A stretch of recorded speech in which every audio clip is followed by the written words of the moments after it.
ओम शांति। Good morning. Very good.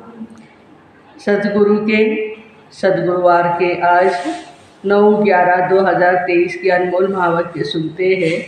मीठे बच्चे, देह अभिमान में आने से ही माया की चमाट लगती है।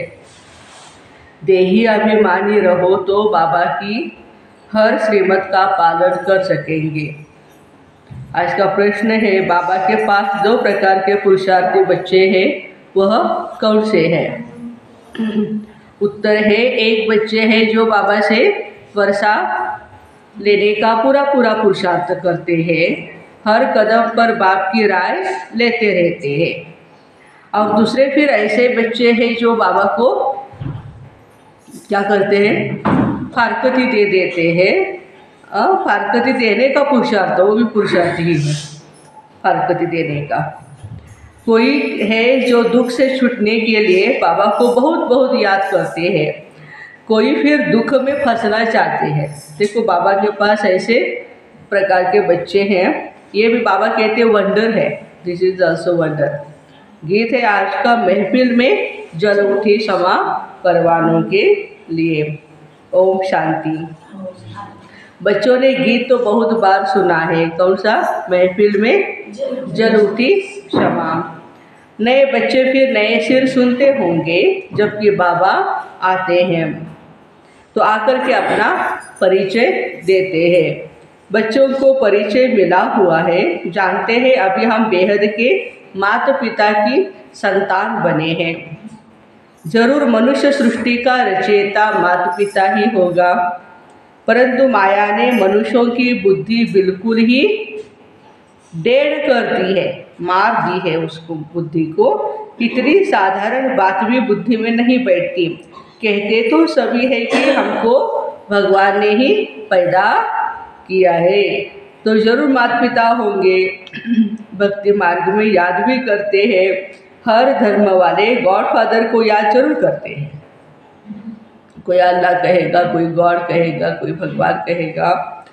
भक्त खुद तो भगवान हो ही नहीं सकते। भक्त भगवान की बंदगी करते हैं, माना साधना करते हैं। गॉड फादर तो जरूर सबका एक ही होगा, अर्थात सभी आत्माओं का फादर एक ही है। सभी जिस्मों का फादर एक हो नहीं सकता, वह तो अनेक फादर है। वह जिस्मानी फादर होते हुए भी हे ईश्वर कह करके याद करते हैं। बाबा बैठ समझाते हैं, मनुष्य बेसमझ है जो बाबा का परिचय भूल गए हैं। तुम जानते हो स्वर्ग का रचयिता जरूर एक ही बाप है।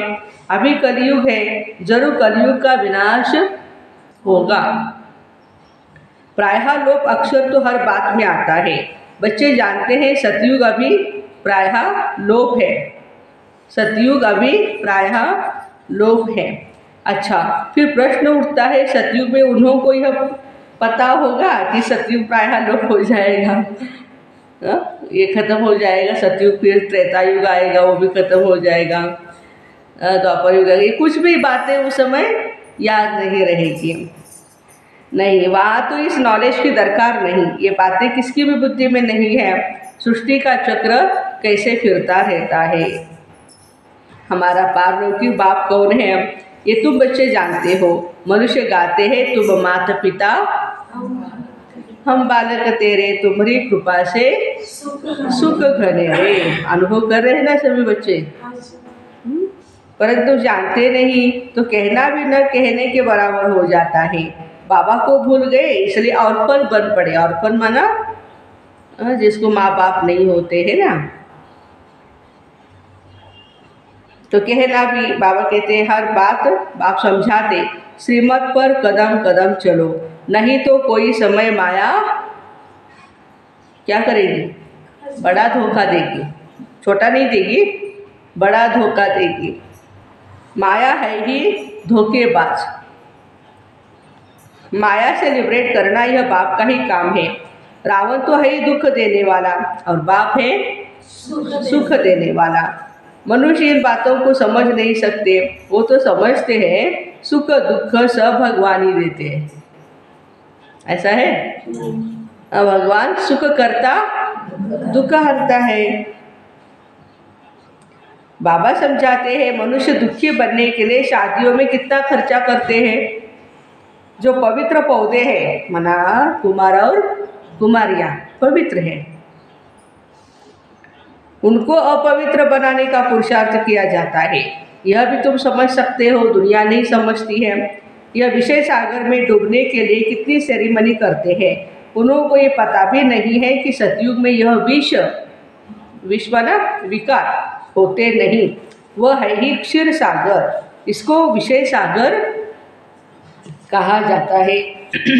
वह है संपूर्ण निर्विकारी दुनिया। भल त्रेता में 2 कला कम हो जाती है तो भी उनको निर्विकारी दुनिया ही कहा जाता है। वहाँ कोई विकार नहीं हो सकते हैं, क्योंकि रावण का राज्य द्वापर युग से शुरू हो जाता है। तो सतयुग और त्रेता युग में रावण नहीं है, आधा आधा है ना। ज्ञान सागर और अज्ञान सागर, देखो अज्ञान का भी सागर है। कौन? अभी तो रावण को ही कहेंगे ना। हाँ, मनुष्य कितने अज्ञानी है, बाप को नहीं जानते। पहचान देने के लिए हम जाते भी परिचय देने के लिए, वो भी सुनते नहीं। आपका ज्ञान आपके पास रखो बोलते हैं। हाँ, जानने की भी वो जरूरत नहीं समझते हैं। सिर्फ कहते रहते हैं यह करने से भगवान मिलेगा, मिलता कुछ भी नहीं है। माथा मारते मारते दुखी निधन के बन पड़े हैं। तभी फिर मैं धनी आता हूँ। धनी बिगर माया अजगर ने सबको खा लिया है। बाबा समझाते माया बड़ी दुस्तर है। क्या है माया? पहलवान है, दुस्तर है। बहुतों को धोखा मिलता रहता है। कोई को काम की चोट लगती है, कोई को मोह की चमाट लग जाती है।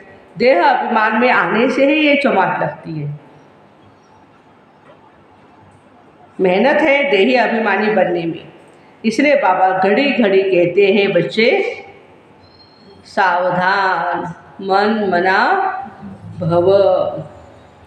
बाबा को याद नहीं करेंगे तो माया थप्पड़ लगा देगी। इसलिए निरंतर याद करने का अभ्यास करो, नहीं तो माया उल्टा करते हुए करा देगी।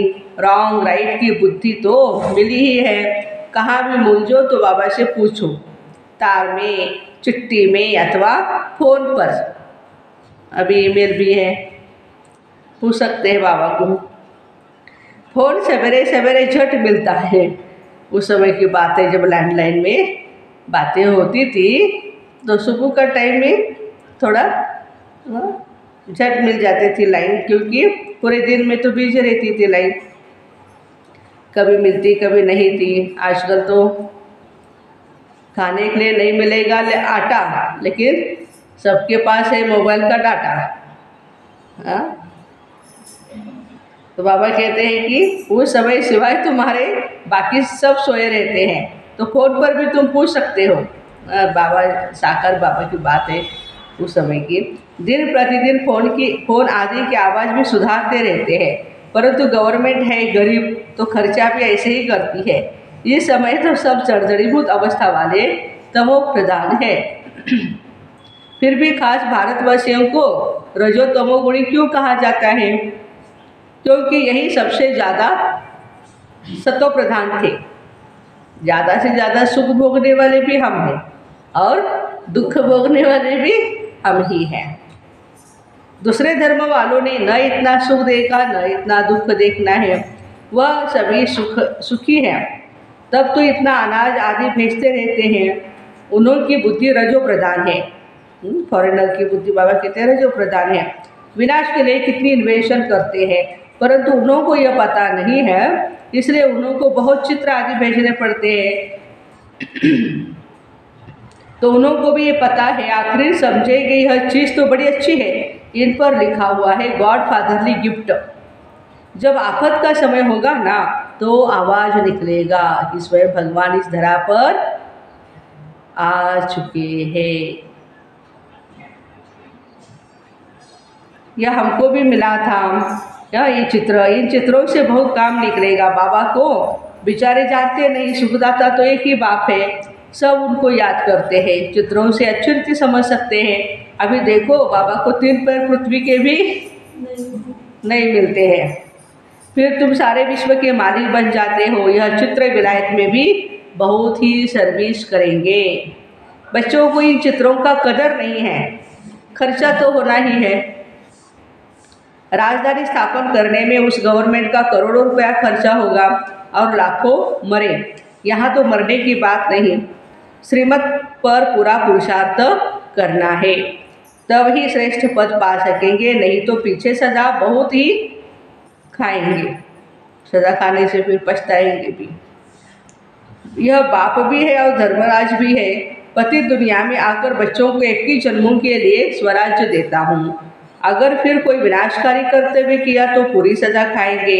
ऐसे नहीं, जो होगा वह देखा जाएगा। दूसरे जन्म का कौन बैठ विचार करे। मनुष्य दान पुण्य भी दूसरे जन्म के लिए करते हैं। तुम अभी जो भी करते हो 21 जन्मों के लिए करते हो। वो जो कुछ करते हैं अल्पकाल के लिए, अवजा फिर भी नर्क में ही मिलेगा। जो भी करते हैं दुनिया वाले बाबा के दान पुण्य, उसका भी अवजा कहाँ मिलेगा? नर्क में मिलेगा। तुमको तो स्वर्ग में अवजा मिलना है। रात दिन का फर्क है। तुम स्वर्ग में 21 जन्मों के लिए प्रारब्ध पाते हो।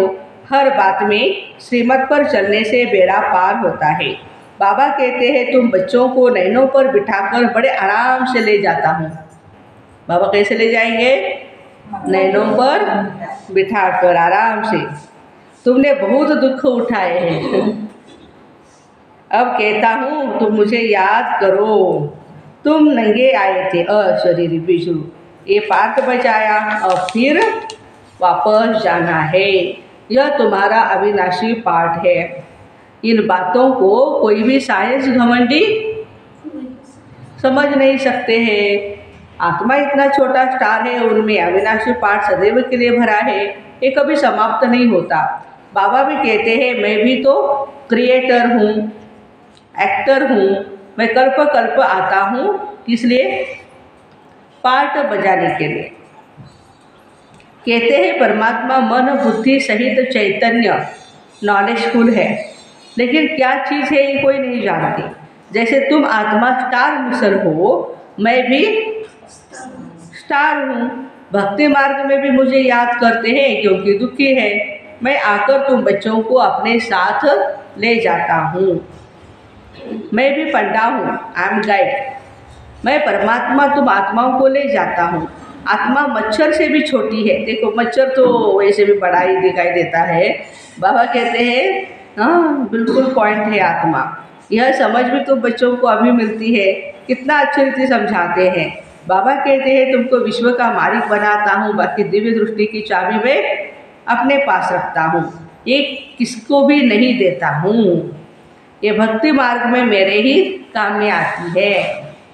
बाबा कहते हैं मैं तुमको पावन पूज्य बनाता हूँ और माया पतित पुजारी बनाती है। समझाते तो बहुत है, परंतु कोई बुद्धिमान समझे। यह टेप मशीन बहुत अच्छी चीज़ है। बच्चों को मुरली ज़रूर सुननी है। उस समय तो ये टेप नया रिकॉर्ड वगैरह आया था, तो बाबा कहते हैं अच्छा है, बहुत सीख लेते बच्चा है। बाबा को बांधेली गोपिकाओं पर बहुत तरस पड़ता है। बाबा की मुरली सुनकर बहुत खुश होती है। बच्चों की खुशी के लिए क्या नहीं करना चाहिए। देखो बाबा बच्चों की खुशी के लिए कहते हैं क्या नहीं करना चाहिए। बाबा को तो रात दिन गांव की गोपिकाओं का ही ख्याल रहता है। नींद भी फिट जाती है, क्या युक्ति करे, कैसे बच्चे दुख से छूटे। कोई तो फिर दुख में फंसने के लिए तैयारी करते हैं, कोई तो पुरुषार्थ करते हैं वर्षा लेने का, तो कोई हरकत देने का पुरुषार्थ करते हैं। देखो दुनिया तो आजकल बहुत खराब है। कोई बच्चे तो बाप को मारने में भी देरी नहीं करते। बेहद का बाप कितना अच्छी रीति समझाते, मैं बच्चों को इतना धन दूंगा जो यह कभी भी दुखी नहीं होंगे। तो बच्चों को भी इतना रहम दिल बनना चाहिए, सबको सुख का रास्ता बताना है। आजकल तो सभी दुखी है, बाकी टीचर कभी दुख का रास्ता नहीं बताते हैं। वह पढ़ाते हैं। पढ़ाई सोर्स ऑफ इनकम है। पढ़ाई से शरीर निर्वाह करने के लायक बनते हैं। माँ बाप से भल वर्षा मिलता है, परंतु वह क्या काम का। जितना जास्ती धन उतना पाप भी बहुत करते रहते हैं। नहीं तो तीर्थ यात्रा करने बड़ी नम्रता से जाते हैं, परंतु कोई कोई तो तीर्थ यात्रा पर शराब भी लेकर के जाते हैं, फिर छुपा छुपा करके पीते रहते हैं। बाबा का देखा हुआ है, शराब के बिगर रह नहीं सकते हैं। बात मत पूछो, लड़ाई में जाने वाले भी शराब खूब पीते हैं। मिलिट्री वाले, लड़ाई वालों को अपनी जान का ख्याल नहीं रहता है। समझते आत्मा एक शरीर छोड़ जाकर दूसरा लेगी। तुम बच्चों को अभी ज्ञान मिलता है, यह छी शरीर छोड़ना है। उन्हों को कोई ज्ञान नहीं, परंतु आदत पड़ी हुई है मरना और मरना। यहाँ तो हम आपे ही बैठे बैठे बाबा के पास जाना चाहते हैं। ये पुरानी खाल है, जैसे सर्प भी पुरानी खाल छोड़ देते हैं, ठंडी में सूख जाती तो उतार देते हैं। तुम्हारी यह तो बहुत छी पुरानी खाल है, नई भी नहीं है। बाबा कहते बहुत छी है। पाठ बजाते अब इनको छोड़ना है, बाबा के पास जाना है। बाबा ने युक्ति तो बताई है, बच्चे मन मना भव, मुझे याद करो। बस ऐसे बैठे बैठे आराम से शरीर छोड़ देंगे। सन्यासियों का भी ऐसे होता है, बैठे बैठे शरीर छोड़ देते हैं, क्योंकि वह समझते आत्मा को ब्रह्म में लीन होना है। तो योग लगा कर बैठते हैं, परंतु जा नहीं सकते हैं। जैसे काशी कलवट खाते हैं, वह भी जीव घात हो जाता है। ये सन्यासी भी बैठे बैठे ऐसे जाते हैं। बाबा का देखा हुआ है, ब्रह्मा बाबा ने सब देखा हुआ है। वह हुआ हठ योग संन्यास, और हमारा है राजयोग का संन्यास। बाबा समझाते हैं तुमको 84 जन्म कैसे मिलते हैं, तुमको कितनी नॉलेज देते हैं। कोई बिरला ही श्रीमत पर चलता है। देह अभिमान में आने से फिर बाबा को अपनी मत देने लग जाते हैं। बाबा समझाते हैं बच्चे देही अभिमानी बनो, मैं आत्मा हूँ।